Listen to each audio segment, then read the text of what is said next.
Здраво, ова е 388-то издание на Видеологија со Златко Ѓелевски, дигитален краток осврт за актуелни филмски остварувања, односно спонтана критичка анализа која е збир на први впечатоци илустрирани со подвижни слики. На денешниот репертоар е Луркер од Алекс Расел, о кој станува збор за Метју Морнинг, глумен од Теодоре Палерин, кој го знаеме од Boys Afraid и Never Really Sometimes Always, кој глуми продавач на облека во бутик во Лос Анџелес, во кој доаѓа музичарот во подем Оливер, глумен од Арчи Медекве од Мидсомар, кој во моментот што слушне недоволно ценета песна, која ќе ја пушти на разглас Метју, ќе го покани бекстејдж на негов настап и потоа ангажира за негов личен документарист.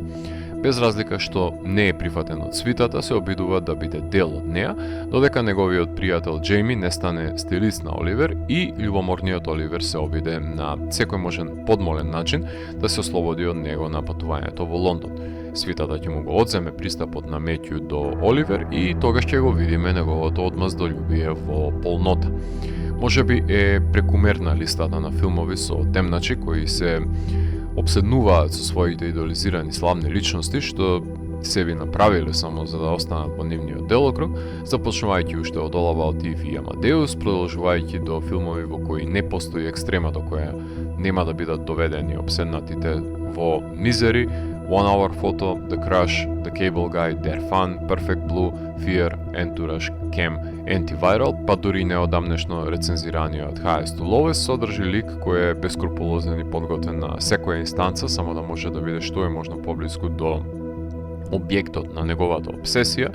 што значи дека Луркер своевидно треба да се издвои од нив, а првиот чекор е сместувањето во музичката индустрија на денешницата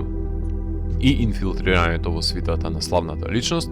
која прераснува низ годините во негов субститут за фамилија, која најчесто се состои од афирмативни безрбетници кои одобруваат секаква лудост и глупост што ќе падне на памет на звездата, само за да не го загрозат своето место до неа, а сите се болни по незиното внимание. Знаат колку е ретко која ќе го добијат, затоа што неволно го делат со останатите кои ќе ги собере во нивната орбита и ретко кој од нив е подготвен да ги прифати новодојдените падобранци. Во случајот на Метју има јасни индикатори дека тој веќе е хендикепиран од постоечкиот монтажер и видеографер, кој не сака да го дели Оливер со него, исто како што патолошкиот саботер Метју нема да сака да се отклони од него, ниту пак да го дели со неговиот дотогашен пријател Џејми. Кој кого изигрува е прашањето кое си го поставувам секогаш кога посведочувам на оваа динамика на славна звезда и цивил вовлечен во шоу бизнисот. Славните имаат многобројни асистенти и советодавачи кои ќе им помогнат да дојдат до славата, меѓутоа сите знаеме дека незиното одржување е речиси невозможно, бидејќи ќе пресуши бунарот на генерички идеи од кои црпат, во стадиум на очајание ќе се наклонат да бараат идеи од обичниот човек, од цивилите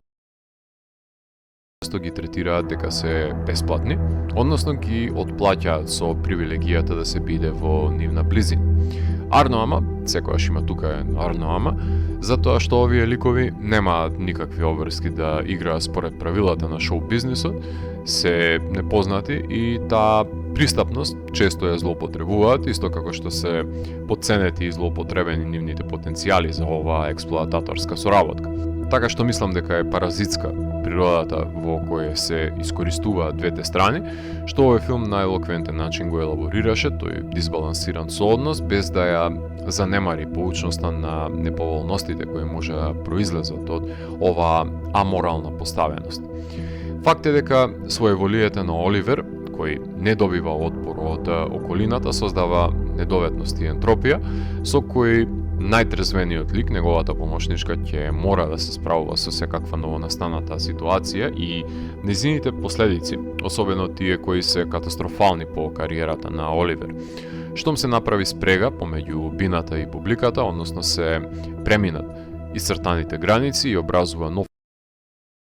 падот на жртвата е неминовен во оваа парабола за токсичните поврзаности во естрадната уметност во денешницата.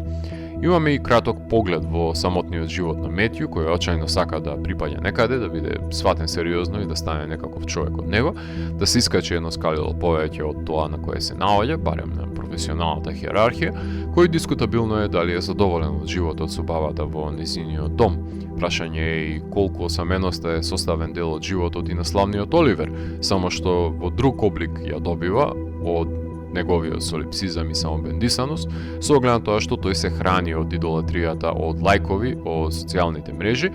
дигиталното ракоплескање кое му дава многу кратна моќ, додека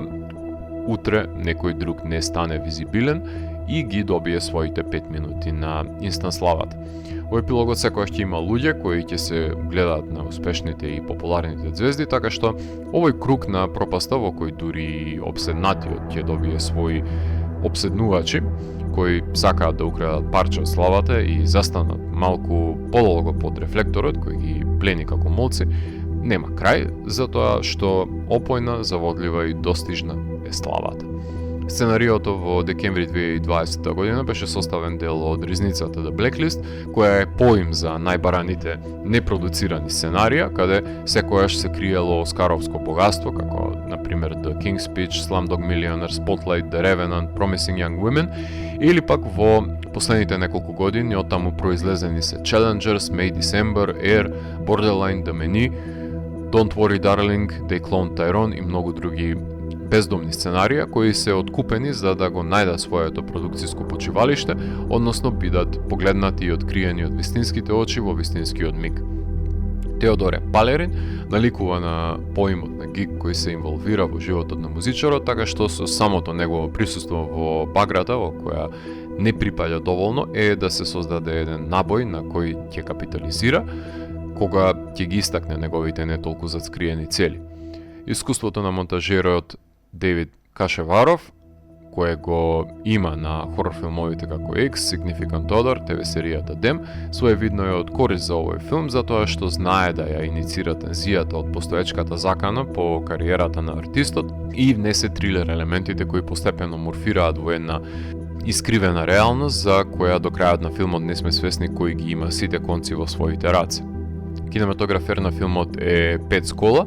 за кој ви говорев кога ги рецензирав Пик и Sing Sing, кој снима на рака и тоа на 16 мм филмска трака, за да се долови непосредноста во влезот на интимата на светот на славните, кој емоционално ги соголува со камерата, помешувајќи ги и со интимистичките снимки на рака од Деви Камерчето, каде ликовите се најискрени и не можеа да се скријат, затоа што објективот е вперен во нив. Така што филмот во неколку наврати камерата има за цел да ја улови филмската вистина, односно глумењето на истата, особено од дволичните ликови со воајерски тенденции. Така што прераскажан е филмот низ перспективата на Метју и гледачот е свесен за неговите неморални дејанија и како што светот под лупа го остава Оливер, така филмот ни го експонира Метју во секој негов перфиден подмолен облик, уште од мигот кога ќе му каже на Оливер дека не е негов фан, а подоцна ја храни неговата суета со фалоспев. Композиторот Кени Битс со неговите електронски творби од една страна ја илустрира привлечноста од доближувањето до светот на славниот артист на музичко рамниште и да го нагласи на музички план загрозувањето, односно одземањето на тој пристап, проследен и со аудитивна закана. Арчи Медекве е вокалот што може да го наслушнеме во R&B и поп композициите, а неколку од соработките се реализирани и со Moody Good, односно дабстеп и драм н бейс артистот Еди Джефрис, со кој создаваат инструментални синтвев композиции користени во епилогот кога работите во кариерата постепено излегуваат вон контрола. За режисерот Алекс Расел треба да знаете дека пред да го режираше неговиот долгометражен првенец, тој работеше на неколку доста популарни ТВ серии, односно започнувајќи на една од најзначајните комични серии Дейв, за која напиша неколку епизоди, потоа беше сценарист на една епизода од одличната ТВ серија Beef,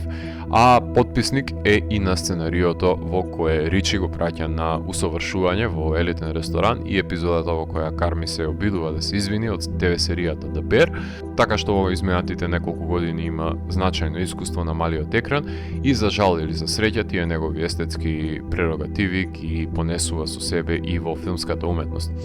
Како што веќе напоменав, конвенционална идејата на обсесивниот фан кој доаѓа преблиску до звездата во подем, за мој вкус можеби премногу простор се остапи во експозицијата за запознавање со типизираните ликови,